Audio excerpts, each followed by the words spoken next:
The size of Alaska is difficult to comprehend for anyone living in the lower 48. It is huge, 1/5 the size of the entire continental U.S. When the kids and I moved to Juneau in January 2007, Todd and I worked more than 1,300 miles apart. To put that into perspective, it would have been closer for one of us to work in Houston and the other in Minneapolis. Adding to the challenge, you can't drive between Prudhoe Bay and our capital city, of course, even if you were up for a 4-day road trip. In fact, no one can drive to Juneau. You can fly or hop on a ferry, but not many people want to brave the frigid swells on the Inside Passage waterways in January during the legislative session. So Juneau's always been known as the most inaccessible state capital in America. I wanted to change that too. After the Palin-Parnell swearing-in ceremony and gas line meetings, my daughters and I boarded the state's single prisoner transport plane, available for the governor's use when the Department of Public Safety isn't using it. I was determined not to use the corporate jet that former Governor Murkowski had bought against everyone's wishes. About a 2-hour flight from Anchorage, Juneau sits at the base of Mount Juneau, enclosed by Auk Bay and hemmed in by dense forests. I think it's the nation's prettiest capital. We could look out the window and see mountain goats and soaring eagles, and an occasional avalanche pouring snow down chutes carved in the mountains. One morning, Willow jumped out of bed in the governor's mansion to see a mama black bear and her 2 cubs waddling down the road right outside our door. She dragged her sisters and sleepover friends outside in their pajamas to take a look. Track was in Michigan during all this, traveling with a competitive hockey team, and he wouldn't return until almost time for his Wasilla High School graduation. We missed him terribly, but he was doing what he loved best that semester, playing some of the most competitive hockey for his age in the country. He missed the first family official photo at the mansion, so he's represented in the picture by a pair of hockey skates hanging from the fireplace over our shoulders. Todd couldn't be there for many of the mansion functions, so I always sat at the head of the table as official host, plus I often carried the conversation as the official hostess, too. That role traditionally fell to the First Lady, but I wore both hats as best I could and relied on Bristol to help with some of the finer details, such as choosing flowers, centerpieces, and name tag fonts. I loved it when Piper joined us at the table for important meetings. We moved in when she was in kindergarten, and she was always very polite when she slipped into a dining room full of dignitaries and asked if she could help pour coffee or serve cake or just sit on my lap. I wasn't about to shoo her away, especially during functions with partisan lawmakers who were gracious and kind over dinner, then pulled the typical political 180 the next morning with less than gracious comments in the press. Piper usually had important whispers to share with me at the dinner table about one of our puppies or what she needed for school the next day. She always kept me grounded and reminded me of what really mattered. As governor, I built my circle of close advisors carefully. The opportunity to pull in the perfect partners was challenging because few prospective candidates wanted to make the long commute to the state capital. So I shook things up a bit and made concessions more readily than other governors about where my staff's home base could be. New communication technologies allowed this. I wanted the right people for the job, and if Juneau's location was the main stumbling block, I wasn't going to mandate that families uproot and move to a beautiful but isolated panhandle, especially when the previous governors had spent so much time in Anchorage and traveling out of state. Early on, I announced a number of commissioners, including Walt Monaghan as the Commissioner of the Department of Public Safety. I also announced other appointments, including my Chief of Staff, my Legislative Director, and my Communications Director, Megan Stapleton. They were a young, motivated staff with lots of energy. Some of the team had worked on my general election campaign. The new legislative director had lobbied for the chief of staff slot, but I knew he wasn't ready for that, so a hint of internal rivalry cropped up immediately. Meg Stapleton was well known from her years as a political reporter and news anchor at our local NBC affiliate. She had national political experience from her days on Capitol Hill with the Republican National Committee and her work for GOP power broker Fred Malek, as well as corporate experience with an Alaska-based telecommunications company. I also added my campaign manager and confidant, Chris Perry, as director of my Anchorage office, and she soon had everything running like a Swiss watch. During the vice presidential campaign, she would become the lone state staffer the McCain campaign allowed to accompany me on the trail. Politically, Juneau always had a reputation for being a lot like Animal House. Drinking and bowling, drunken brawls, countless affairs, and garden variety lunchtime trysts. It's been known at times to be like a frat house filled with freshmen away from their parents for the very first time. At other times, the capital city's underside was even darker. Clandestine political liaisons and secret meetings, unethical deeds, and downright illegal acts. When the legislative session begins, the good and decent people who live in Juneau can witness some of these extracurricular pursuits at places like the Red Dog Saloon and the Baranoff Hotel. Others around the state read about them in newspaper gossip columns. During the 2006 gubernatorial race, the FBI handcuffed a number of lawmakers. In short, it was a lot like Washington, D.C.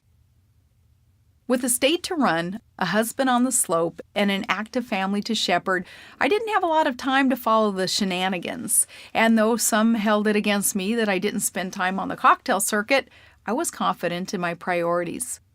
Meanwhile, there were many talented people who served in Juneau for the right reasons, and I enjoyed spending time with them, as their good work demonstrated their servants' hearts. I attributed part of the corruption problem, besides the obvious self-dealing motives of politicians, to Juneau's inaccessibility. Foreign tourists on cruise ships had better access to lawmakers in session than 80% of the citizens of the state had. That makes Juneau an island of sorts, isolating legislators and staff from the people who elected them. Until access improves, the political atmosphere there will not change much. And I know there are a handful of legislators who would prefer just that. Just as I took the helm, the results of an FBI investigation that had percolated between Juneau, Prudhoe Bay, and Washington, D.C. began bubbling to the surface. Bill Allen, the longtime CEO of Vico Corporation, the powerful oil-filled services company, had for years held court in Juneau's Baranoff Hotel, where his firm maintained a suite. For decades, he was a big-time political fundraiser, and following the Exxon Valdez oil spill, his company was a prime oil services contractor. Like other business owners, Allen pressed for legislation that would benefit his company, but he pressed harder than most. Allen was friends with Governor Murkowski and his chief of staff, and with powerful Republican lawmakers. FBI undercover surveillance videos of the Vico suite in room 604, which would become infamous, even showed the Vico executive pressing cash into the palm of a Republican legislator. Months of videotaping and recorded phone calls earned Vico executives a long visit with federal agents, during which they admitted having bribed several lawmakers to push through legislation favorable to the oil industry. Allen pleaded guilty to extortion, bribery, and conspiracy. His mea culpa led to other pleas, including one by Governor Murkowski's chief of staff, who eventually copped to a single count of conspiracy. All told, many lawmakers, staffers, and oil company executives would be found guilty of multiple charges, including wire fraud, bribery, conspiracy, and extortion. Alaskans said the Democrats weren't any better. They just hadn't been caught that go-around. But the reality was it was the Republicans this time, and some of them didn't like it when my administration rode in on the horse of ethics reform. At a press conference after my first State of the State address, we released a white paper on ethics co-authored by one Democrat and one Republican. As Meg and I left the conference room and walked back to my office, she commented on the anticipated favorable coverage in the media. "You reached across the aisle," Meg said. "I think Alaskans will appreciate that."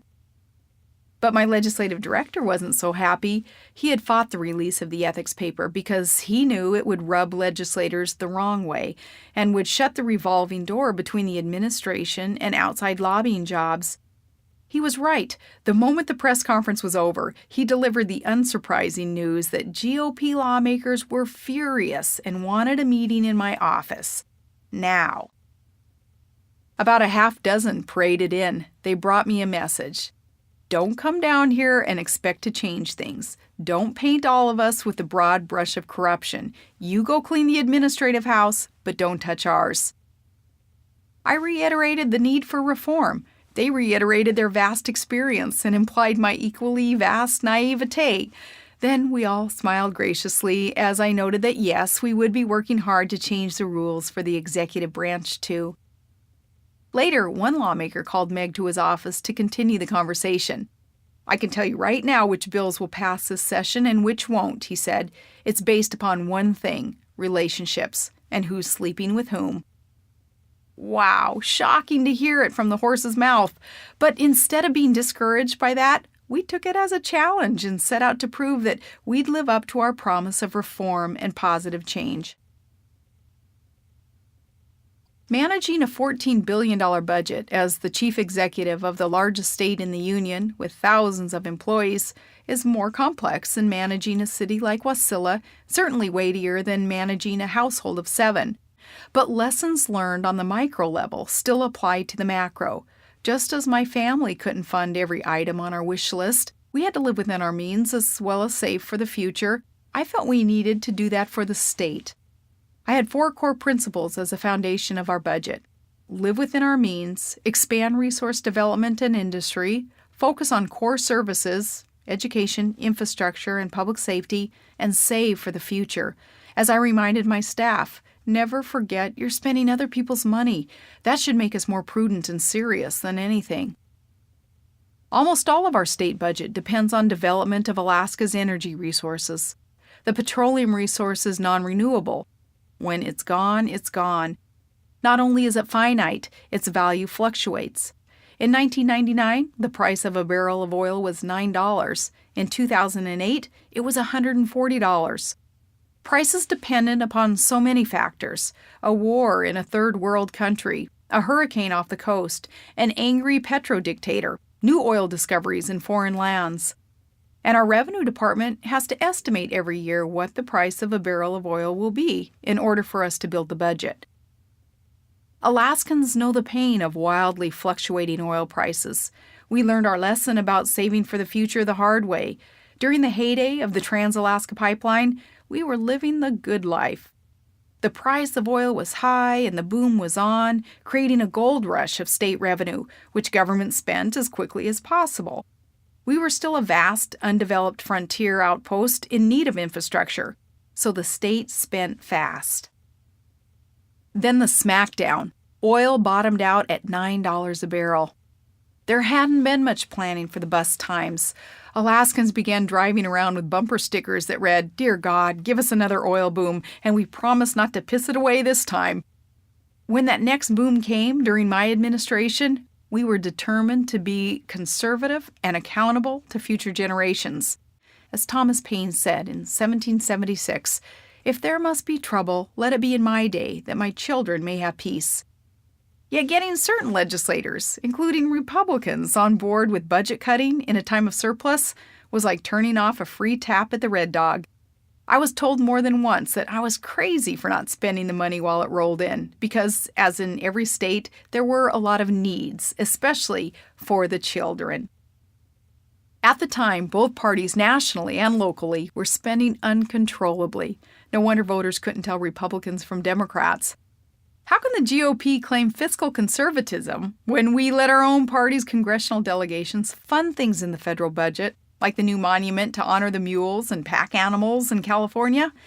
And Democrat politicians aren't any better, but at least their fiscal liberalism is expected. Take the New York senior senator's recent $1 million request for a museum to pay homage to the Woodstock Music Festival, widely criticized as a taxpayer-funded LSD flashback. My own fiscal restraint was considered by some Alaska lawmakers too sharp a contrast to the last Republican administration's lack thereof, and I was warned by lawmakers not to shake things up so much. Governor Murkowski was a nice man, but he had spent 22 years in D.C., where the budget does nothing but grow, so he was just doing what came naturally. Murkowski was so nice, in fact, that he unveiled his last capital budget while donning a Santa Claus hat. I don't mean figuratively. He put the hat on and signed a budget full of gifts for lawmakers. Not that he didn't trim here and there. He did cancel a senior care program for needy elders who had come to rely on it for their monthly income. Then he turned around and bought the jet. That darn jet! Both the public and the legislature had told Murkowski not to buy it. It was very expensive to operate, and pilots couldn't land it on gravel strips, making it practically useless for travel around a lot of Alaska. After I was elected, I listed the thing on eBay, and an agent finally sold it. I asked my own staff to develop efficiencies and gave them budget-cutting goals, and I didn't exempt the first family from this. We saved tens of thousands of dollars in our very first year just by discontinuing the perks like fancy meals. As I would go on to say in my VP nomination acceptance speech, my kids still hold that against me. When I was outside Juneau, I accepted the normal meal per diem of $60, but refused the per diem checks for the other 6 eligible first family members, including a $100 check made out to Piper. I handed it back and said, "Piper can't eat that much in a month," and we refused the housing per diem as well. I also stayed in our own house in Wasilla while working in the Anchorage office and while plumbing repairs kept us out of the mansion for months, rather than having the state put me up, as it had for previous governors, in an expensive hotel or a rented apartment. In fact, we slashed living expenses, and I drove myself to the Anchorage office and to most meetings and events. I was never paid to sleep in my own home, and I accepted only a meal per diem, despite what some critics would later accuse me of doing. This while Juneau's own legislators, including Senator Kim Elton, who lived right there in town, pocketed more than $20,000 in food and housing per diem payments in just 1 year. Meanwhile, I'm still trying to find a hotel in Anchorage that will put up a family of 7 and feed 5 hungry kids for $60 a night. My budget priorities weren't all about slashing. We increased education funding and committed to putting $1 billion into where I wanted to go with forward funding education, so that local school districts could know how many state dollars they could count on every year. We also increased school services for children with special needs and beefed up funding for public safety officers to handle alcohol abuse and domestic violence in rural villages. But even with increased funding for public safety and infrastructure projects, by the time we had reprioritized the budget, I had made the largest veto totals in the state's history. It wasn't the easy path, but it was the right path. My team and I were determined to fundamentally change the game when it came to the natural gas pipeline. Instead of negotiating behind closed doors with a monopolistic industry, we wanted to get back to competitive free market principles ethically employed. To that end, we built a team of energy experts and lifelong Alaskans whose focus was on crafting a bill that would provide a framework within which any company could compete. This was a multi-billion-dollar project, the largest private sector energy project in North American history. It was a once-in-a-lifetime opportunity, so we had to demand that the resource owners' needs be met. To get the project off the ground after decades of politicians just talking about it, we tried a newfangled approach, free market principles. We asked willing and able companies to compete for the right to build Alaska's gas line. Our approach would be open and transparent, with no behind-closed-door deals. The plan also included a series of mandates or must-haves, including specific timelines, provisions related to access and pipeline expansion, reasonable tariffs or transport rates so more energy could affordably flow through the natural gas pipeline, and better energy prices for Alaskans. Those provisions would allow local consumers to benefit appropriately from a pipeline running through their backyard. For instance, rather than pegging Alaskans' gas price to the price paid in Chicago, the Alaska Gas Line Inducement Act insisted that the project sponsor licensee essentially provide a pay-for-what-you-need transport rate, allowing Alaskans to pay transportation tolls relative to the distance the gas had been transported. Some accuse us of taking too hard a line with the oil companies. I knew we were acting appropriately to hold the companies' feet to the fire. This project would cost the private sector a tremendous amount in government fees and prep work to get through local, state, and federal regulatory and environmental processes, so it made sense, along with the state's number of must-haves, for us to put some skin in the game by reimbursing the winning bidder for some of the upfront bureaucratic costs. Therefore, in crafting what would become the landmark Alaska Gas Line Inducement Act, or AGIA, we promised to reimburse up to $500 million in matching funds for the exclusive gas line license. Throughout the process, it was our goal to take one of the state's most historic and most technical, buzzworded, boring-to-read bills and boil it down to the common sense level, because that's my world. We had to articulate clearly and simply what we were doing so that Alaskans could trust us to do it right. While our gas line team crunched away on the technical issues and lawyers, economists, scientists, consultants, and specialists from around the world provided drafts of potential language, the communications team, Marty, Bruce Anders, Meg, and I, would cut to the chase like Ronald Reagan used to do and just talk to the people in plain language. The task was all-consuming, many hours a day for many months with office meetings, conference calls, cabinet meetings, town hall meetings, legislative discussions, emails, video messages, and media interviews. None of it felt like work, though. Instead, it was exciting and exhilarating because we felt we were making history. We knew we were headed in the right direction when the threats from some oil industry players began, everything from nasty emails to multi-million-dollar ad campaigns. Though none of the big three oil companies wanted to move away from their relationships with the previous administration, ExxonMobil seemed particularly hostile. As we got ready to present AGIA to the legislature, ExxonMobil's chairman, Rex Tillerson, we called him T-Rex, told journalists at an energy conference in Houston, "I don't really know where we are, and I don't think it looks like Alaska knows where it wants to go either." Still, big oil slamming us in the media was again confirmation that we were making the right decisions. Soon after, we introduced AGIA to the legislature. That new word, AGIA, quickly became part of the 49th state's vernacular. When I was labeled anti-business, it wasn't difficult to connect the dots back to big oil. The motive was clear. It would spend millions of dollars to paint us as bad for Alaska because it no longer had control of the state's decisions. The smear campaign was obvious to many, thank goodness.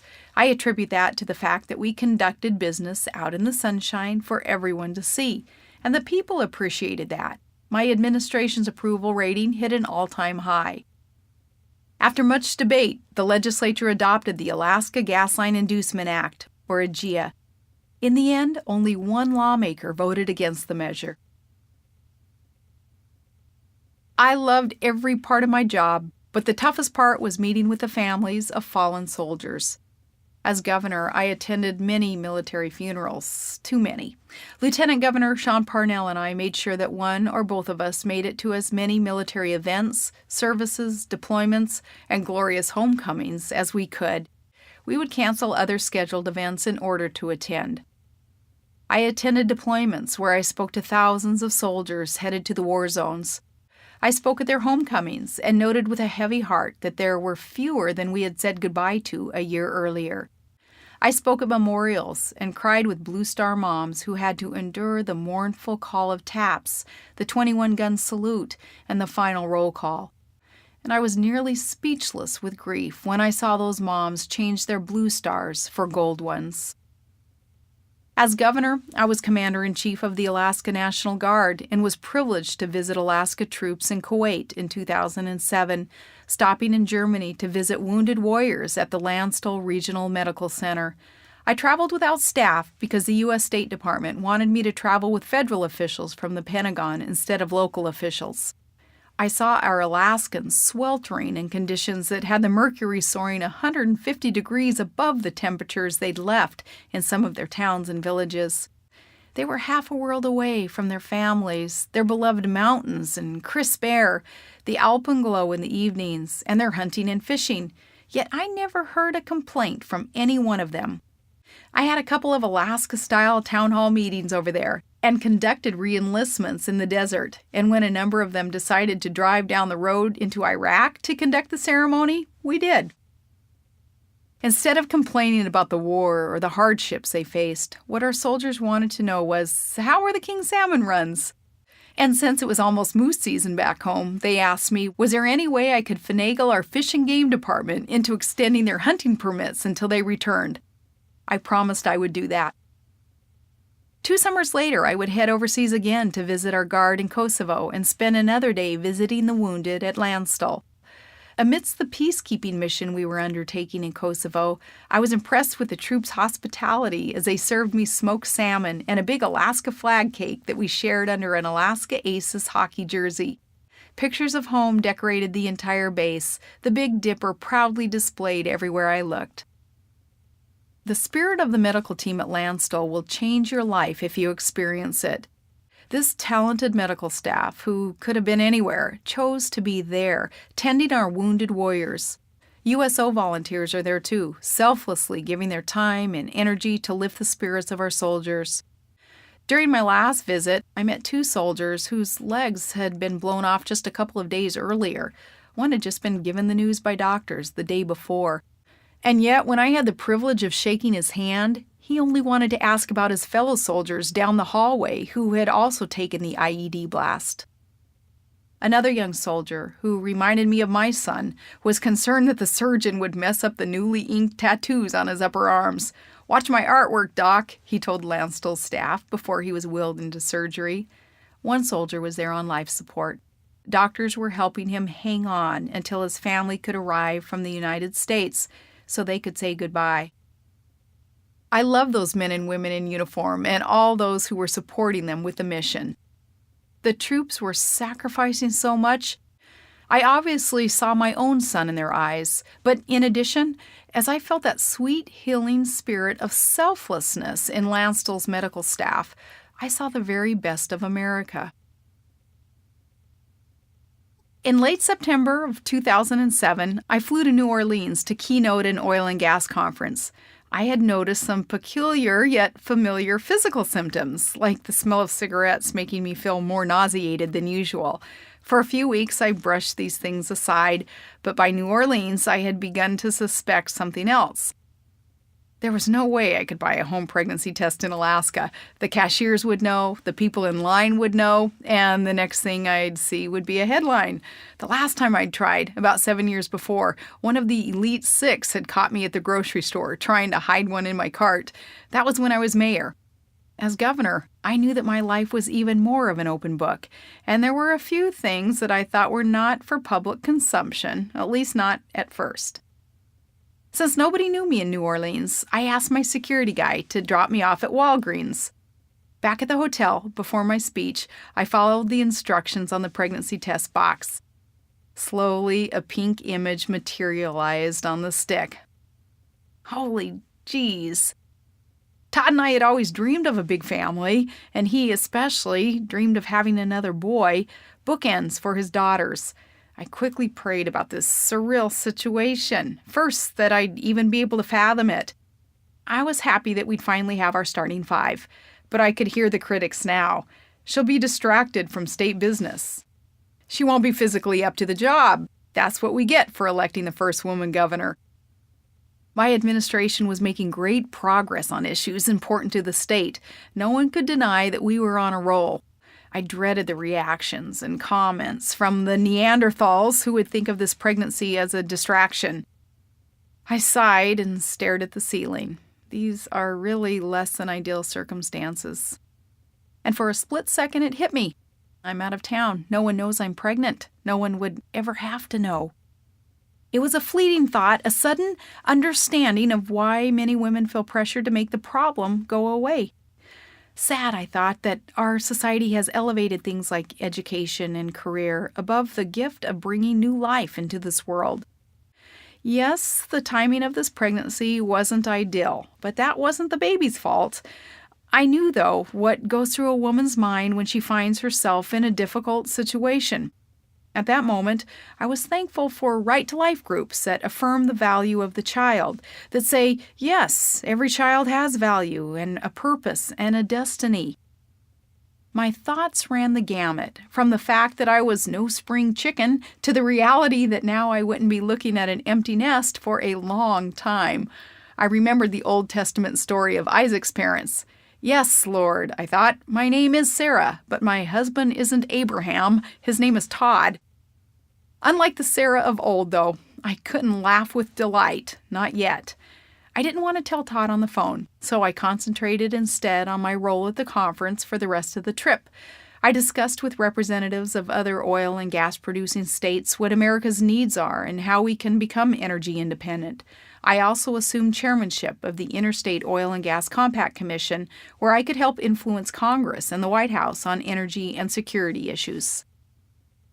After my New Orleans speech, I headed home but missed Todd, who had gone straight from Canada, where he was visiting a workforce development program with my Commissioner of Labor, back to the slope. Between my job and his, we kept missing each other, so it was a few weeks before we were in the same room and I told him about the baby. He was ecstatic. For him, it's always been the more the merrier, and he especially wanted another boy. We kept our news to ourselves. We had always been private about our pregnancies. We didn't tell anyone about Piper until I was 5 months along. Our lives were an open book in virtually every other way, so for us, this was just a special, sacred time, the one thing it seemed that just we two could know and enjoy together.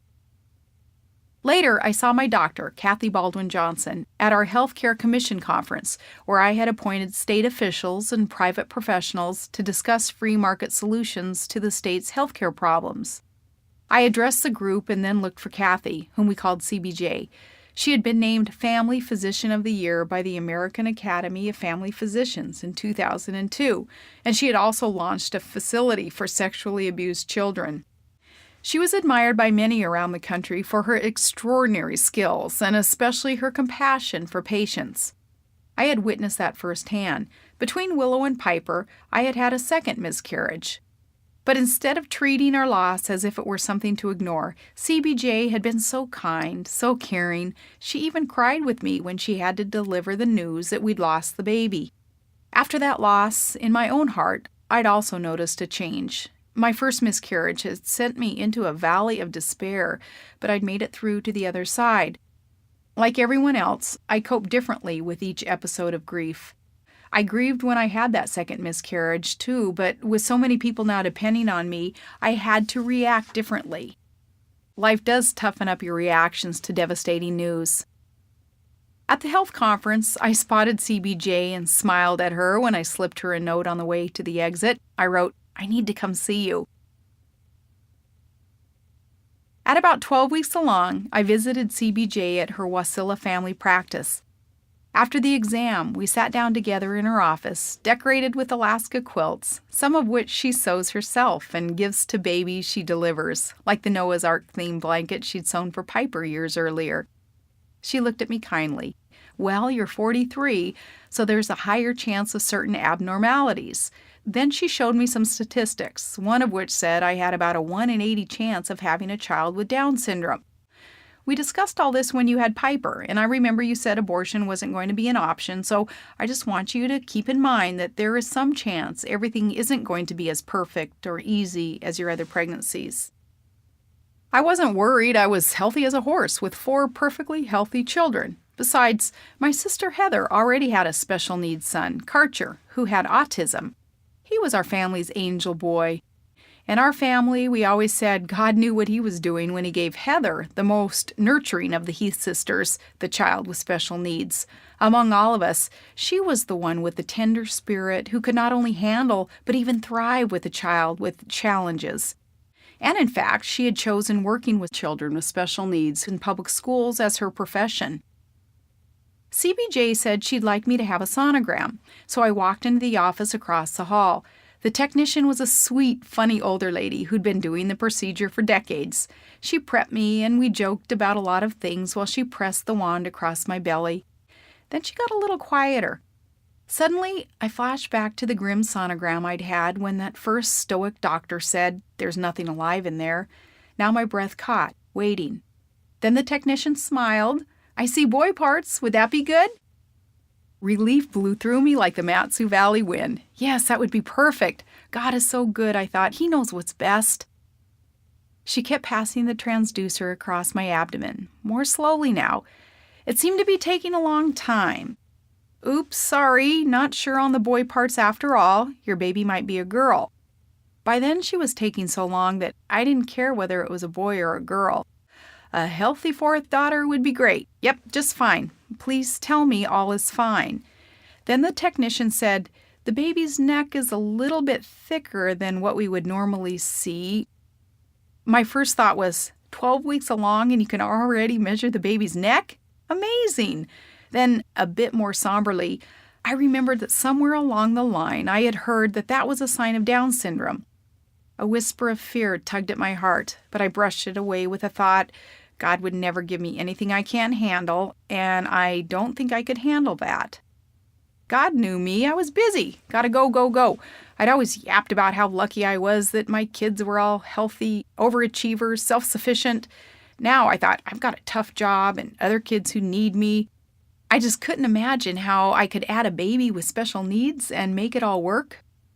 Unless he knows me better than I know myself, I thought a bit dismissively, God won't give me a special needs child.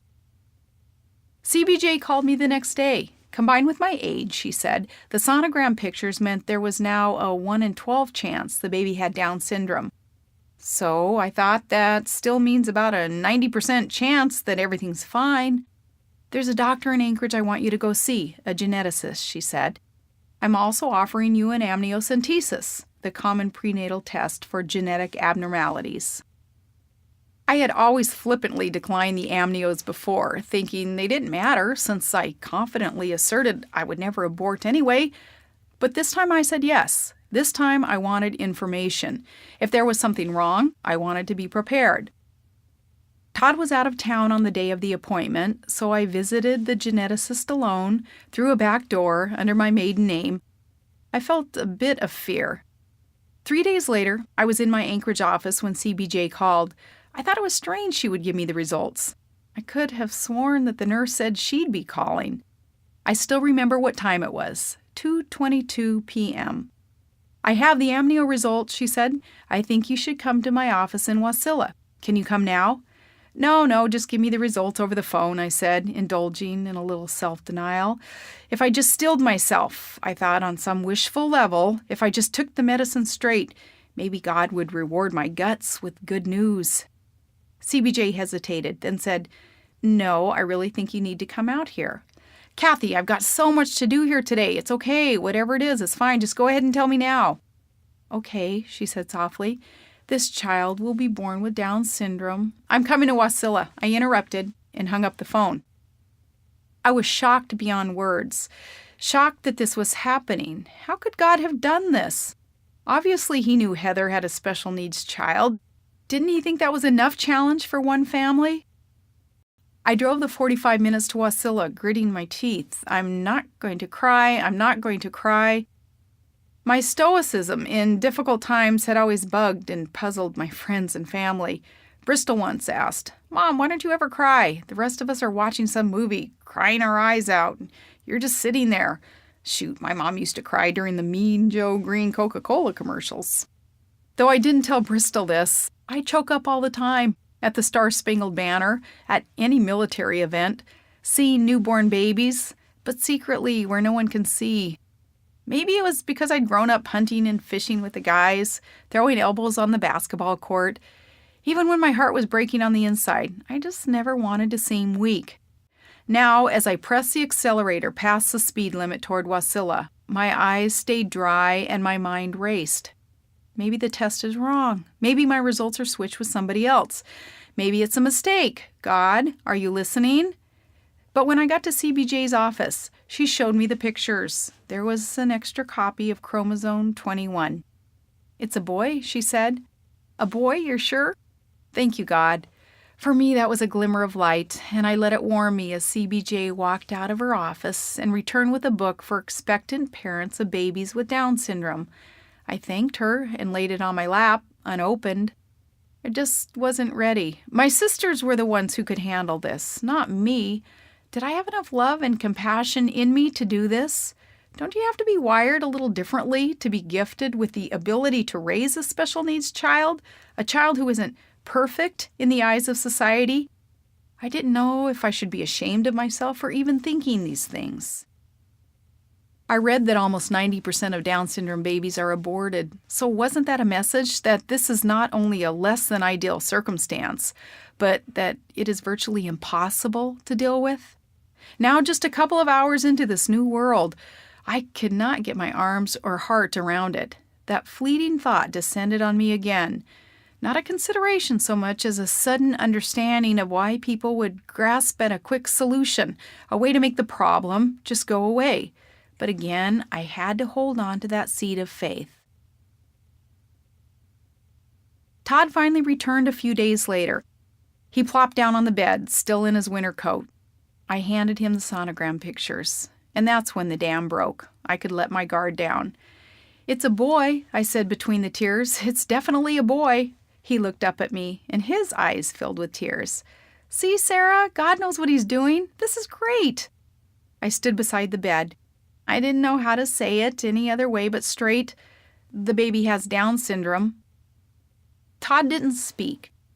I remember him lying back on the bed, holding the sonogram pictures and flipping through them. He'd look at one, put it in the back of the stack, look at the next, over and over, silently, as though looking for answers. Finally, I sat down next to him. In his subdued way, he did not offer a reaction, so I had to ask him, "Well, what do you think?" "How can they tell?" he asked quietly. "Are they sure?" "Yes, there's an extra chromosome." He set the pictures aside and turned his face toward mine. "I'm happy and I'm sad," he said. I thought it was pretty perfect the way he said that, because that's the way it was. That's the way I felt too. Todd said, "It's going to be okay." I asked if he had the same question I had. Why us? He looked genuinely surprised by my question and responded calmly, "Why not us?" None who have always been free can understand the terrible, fascinating power of the hope of freedom to those who are not free.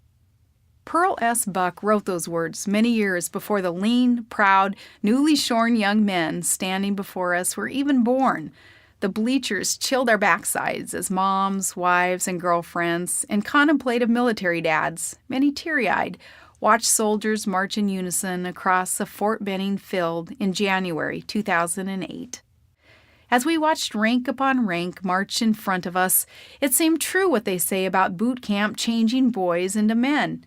I knew what Track and his friend Johnny had looked like when they left for basic training months before, and now all these young men looked tall and strong and serious, and they were headed into a mission that asked them to be ready to sacrifice all in a fight for freedom, yet that freedom had never been absent for them. How did they know how imperative this was? We hadn't spotted Track yet, but if he looked anything like his fellow soldiers, I knew that my boy had become a man. I turned to Todd, who sat between my mom and me in the second tier. "Can you spot him?"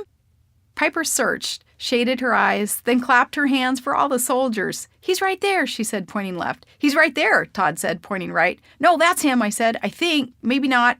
"They all look alike," we all said in unison. "That's the point," some top brass character whispered over his shoulder. The boots on the ground at boot camp graduations on every base paint the picture of what is right in America. Left, right, one step at a time. It is straight ahead for those who, it can only be assumed, have a special quality that gives them a sense of honor and selfless duty. What else explains their choice, amidst so many other possibilities, to serve in the U.S. military? I recalled Senator John Kerry's comment to California college students in 2006. "You know, education, if you make the most of it, you study hard, you do your homework, and you make an effort to be smart, you can do well. And if you don't, you get stuck in Iraq." What a loon, I thought. What an elitist loon. Now I was in a position to know firsthand what I had always implicitly hoped. The kids enlisting are smart and observant and have made the most of the opportunities America has given them. So they choose to put other desires and ambitions aside for a while to protect our opportunities. I knew it because my son and his buddies were part of a culture that enjoys comfortable luxuries and choices.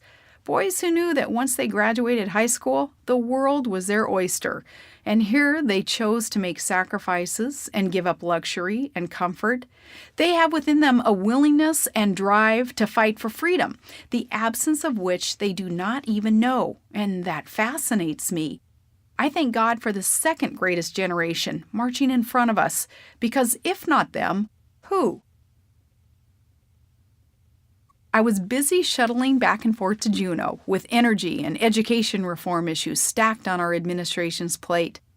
Todd and I kept thinking, knowing that we had to tell Track, Bristol, Willow, and Piper about the baby, but I still didn't look pregnant, so I figured we still had time. Every once in a while, I'd drop hints for them.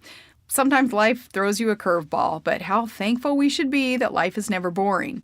Sometimes surprising challenges pop up, and then we see what we're made of as we make choices about how to react to the circumstances. I'd always journaled throughout my life, and now I also began writing a letter about the baby to our family and closest friends. In my research on Down syndrome, I learned that these special kids most often bring joy into their families' lives. While they had developmental challenges, they were also affectionate, generous, and cheerful. Rather than focus on what could be perceived as negative, I wanted our loved ones to focus on the fact that this baby, every baby, has purpose, and that not only would he learn from us, but we would learn from him. I decided to write the letter as though it were from Trig's creator, the same creator in whom I had put my trust more than 30 years before. I hope that even though this new baby would present challenges, that we'd trust that God knew best, that he didn't make mistakes. I am blessing you with this surprise baby because I only want the best for you. I've heard your prayers that this baby will be happy and healthy, and I've answered them because I only want the best for you. I heard your heart when you hinted that another boy would fit best in the Palin family to round it out and complete the starting 5 lineup. Though another girl would be so nice, you didn't think you could ask for what you really wanted? But I knew, so I gave you a boy. Then I put the idea in your hearts that his name should be Trig, because it's so fitting, with 2 Norse meanings, true and brave victory. Then finally, I let Trig's mom and dad find out before he was born that this little boy will truly be a gift. They were told in early tests that Trig may provide more challenges and more joy than what they ever may have imagined or ever asked for. At first, the news seemed unreal and sad and confusing. But I gave Trig's mom and dad lots of time to think about it because they needed a lot of time to understand that everything will be okay. This new person in your life can help everyone put things in perspective and bind you together and get everyone focused on what really matters. The baby will expand your world and let you see and feel things you haven't experienced yet. He'll show you what true, brave victory really means, as those who love him will think less about self and focus less on what the world tells you is normal or perfect. Trig will be his dad's little buddy, and he'll wear Carhartts while he learns to tinker in the garage. He'll love to be read to. He'll want to play goalie, and he'll steal his mom's heart, just like Track, Bristol, Willow, and Piper did. And Trig will be the cuddly, innocent, mischievous, dependent little brother that his siblings have been waiting for. In fact, Trig will, in some diagnostic ways, always be the mischievous, dependent little brother, because I created him a bit different than a lot of babies born into this world today. Every child is created special, with awesome purpose and amazing potential. Children are the most precious and promising ingredient in this mixed-up world you live in down there on Earth. Trig is no different, except he has 1 extra chromosome. Doctors call it Down syndrome. And Down's kids have challenges, but can bring you much delight and more love than you can ever imagine. Trig's mom and dad don't want people to focus on the baby's extra chromosome. They're human, so they haven't known how to explain this to people who are so caring and are interested in this new little Alaskan. Some will think Trig should not be allowed to be born because they fear a Down's child won't be considered perfect in your world. Many people will express sympathy, but you don't want or need that because Trig will be a joy. You will have to trust me on this. I know it will take time to grasp this and come to accept that I only want the best for you, and I only give my best. Remember, though, my ways are not your ways. My thoughts are not your thoughts. For as the heavens are higher than the earth, my ways are higher than yours. I wrote that all down for you in the good book. Look it up. You claim that you believe me? Now it's time you live out that belief. Trig can't wait to meet you. I'm giving you only the best. Love, Trig's creator, your Heavenly Father. Writing that letter was the best and most loving way I could find to share our news with the people we loved. I had no idea that a year later, during the vice presidential campaign, a hostile journalist would use it to mock my family and the Christian faith, saying I was so self-absorbed that I even wrote a letter in the voice of God. In April of 2008, Todd and I checked into a hotel in Dallas. The following day, I was scheduled to keynote another oil and gas conference. My pregnancy was going fine, and with 5 weeks to go, I felt great. But at 4 a.m., a strange sensation low in my belly woke me, and I sat up straight in bed. It can't be, I thought. It's way too early. Moments later, I shook Todd awake. Something's going on. He sat up in bed, instantly alert. I'm calling CBJ. No, don't do that. It's only 1 a.m. in Alaska. I didn't want to call anyone yet. I just wanted to take stock and see whether this baby was really coming. I also wanted time to pray and ask God silently but fervently to let everything be okay. Desperation for this baby overwhelmed me. Please don't let anything happen to this baby. It occurred to me, once and for all, I am so in love with this child. Please, God, protect him. After all my doubts and fears, I had fallen in love with this precious child. The worst thing in the world would be that I would lose him. God knew what he was doing. Over my protests, Todd called CBJ. I told her that I felt fine and absolutely did not want to cancel my speech and disappoint the folks at the conference, including my co-host, Texas Governor Rick Perry. We agreed that I would stay in contact with CBJ through the day. I'd take it easy, give my speech, then catch an earlier flight back to Alaska. I still had plenty of time. Later that afternoon, we entered a packed house at the Energy Conference where I'd speak on the urgent need to tap conventional supplies and innovate on stabilizing renewable sources. I was anxious to tell them how Alaska could lead on a needed national energy plan. Governor Perry introduced me with some humorous remarks about things we had in common, like loving the outdoors, and something about how we love people who cling to their guns and religion, and how we face down the good old boys. Then I took the podium and opened by teasing the audience about how great it was to be in our little sister state of Texas. Big laughs, more contractions. Then I introduced everybody to Todd, Alaska's first dude, who, instead of sitting at the head table, was standing at the back of the hall giving me the "get on with it, let's keep it short this time" look, and practically holding the door open for our quick exit to the airport. I told the gathered industry officials that Alaska was suspending its fuel tax, giving relief to consumers at the pump, and outlined our three-legged stool approach to meeting our energy needs: conservation, responsible development, and renewable energy sources.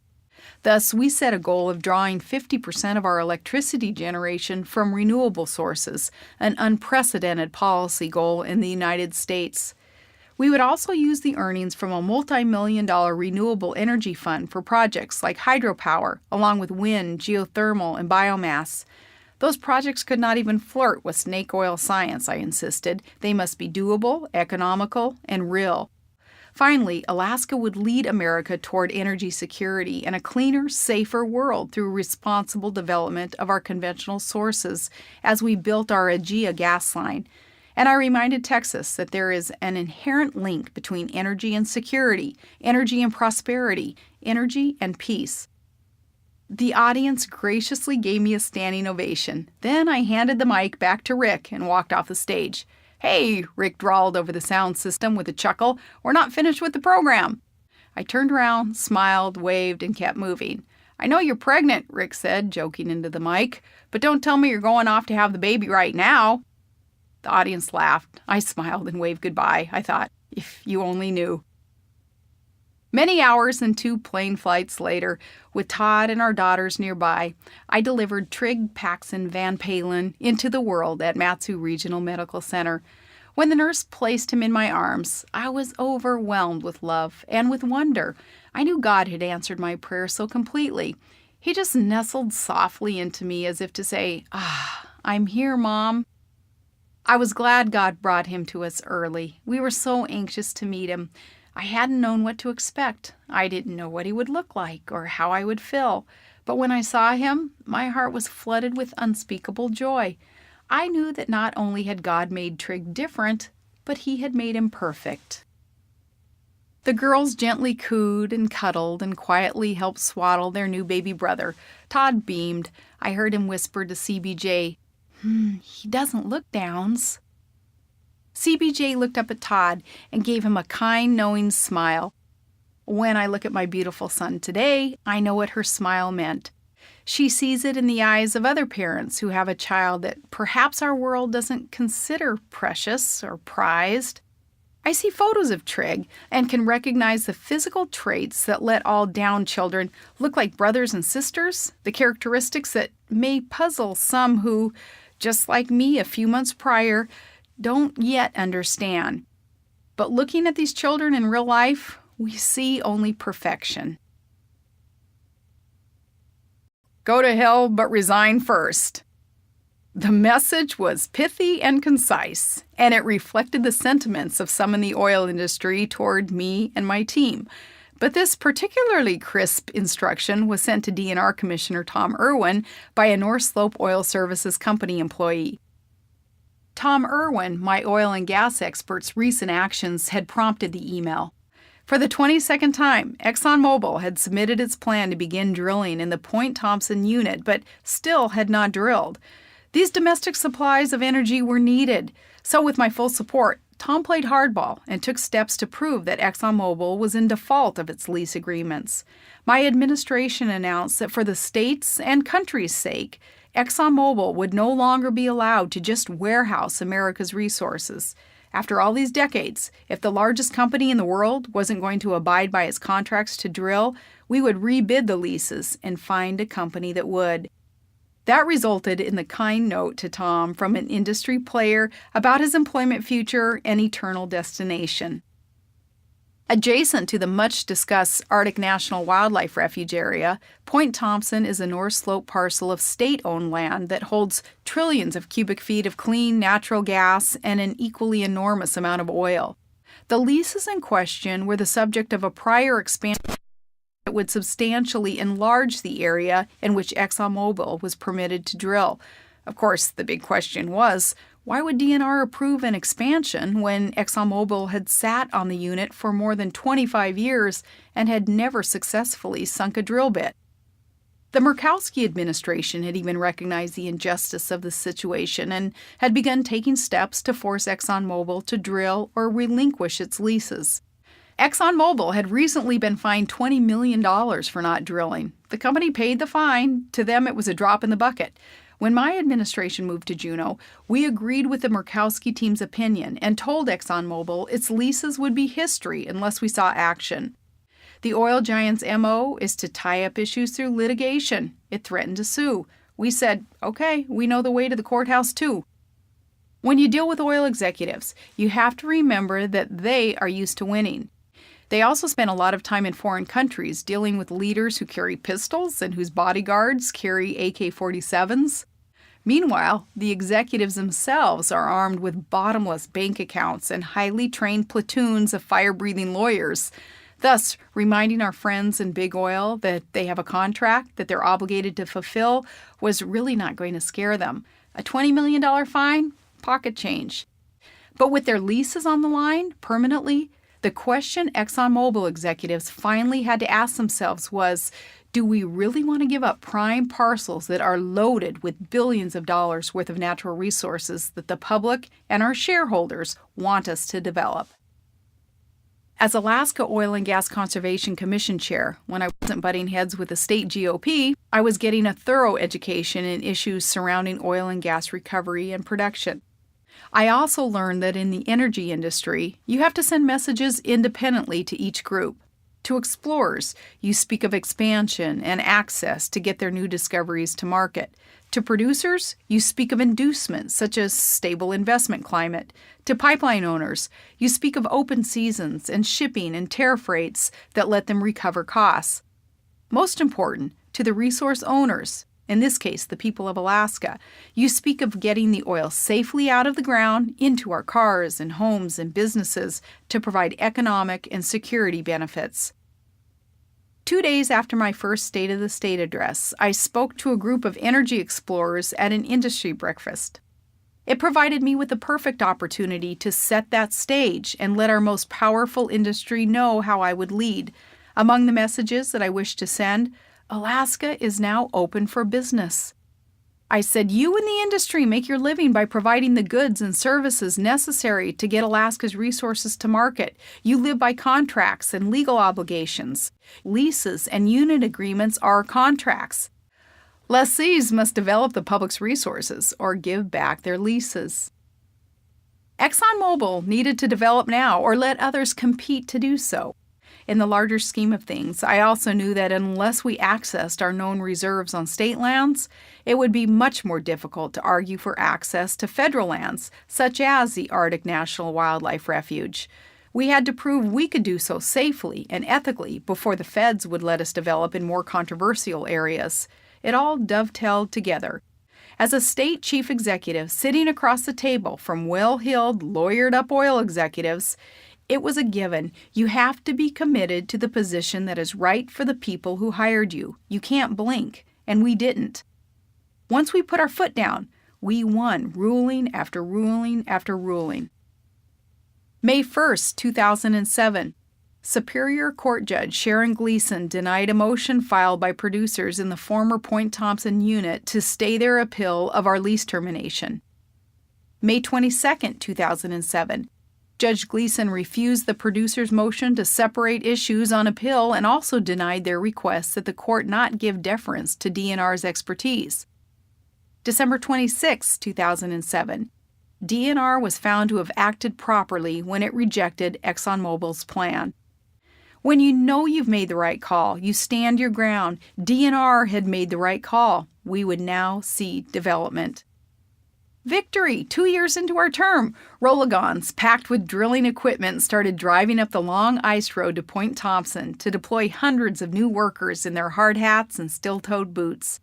Exxon began ordering parts and supplies and buying equipment in order to develop rich reserves for the industry, the state, and the nation. This was a bipartisan victory that created the mutually beneficial relationship between government and industry we had sought all along.